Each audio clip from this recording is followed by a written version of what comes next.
Le nom du village de Cucuron viendrait en fait de Cuc, qui est en celto-ligure, un langage donc parlé il y a très très longtemps de ça, une colline. Donc il y a eu en fait assimilation entre la colline ronde et le fait que ce soit une rondeur. Donc c'est Cucuron. Et c'est resté donc en fait en Cucuron. Il n'y a pas d'histoire de Cucu ou de Moncu comme dans certains villages ou autres. C'est bien en effet une notion de rondeur et de colline ronde, puisque le village est fait sur 2 collines.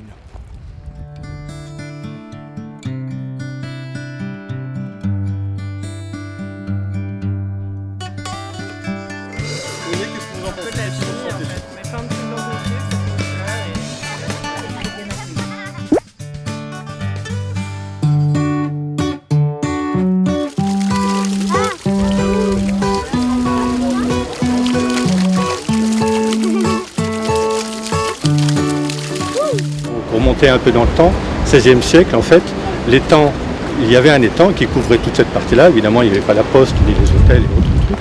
Ces galeries en fait servaient à récupérer toute l'eau qui était dans cette éponge, qui était le quai de sable. On verra donc le bassin de rétention et après donc le canal qui alimentait les jardins qui étaient en dessous.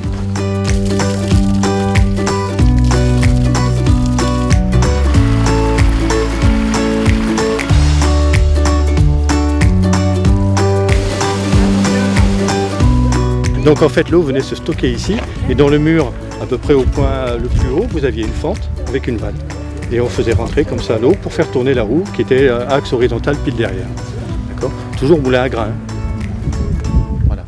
Disons que Luberon lui-même, on voudrait que ça vienne de Loup, la Louve, etc. Je ne le connais pas du tout. Je sais déjà qu'il ne faut pas dire Luberon mais Luberon. Il ne faut pas dire Luberon mais Luberon. Et Luberon.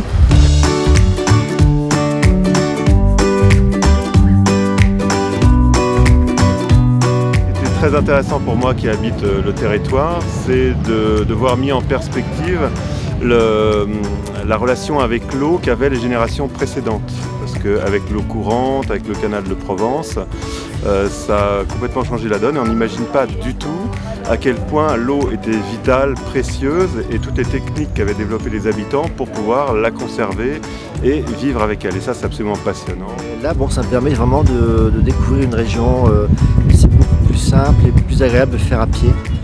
Ça permet de vraiment sentir les choses et sentir le terroir. Et voilà, c'est très intéressant. Je sais déjà qu'il ne faut pas dire Luberon mais Luberon. Le E ne se prononce pas en provençal, le E se prononce E.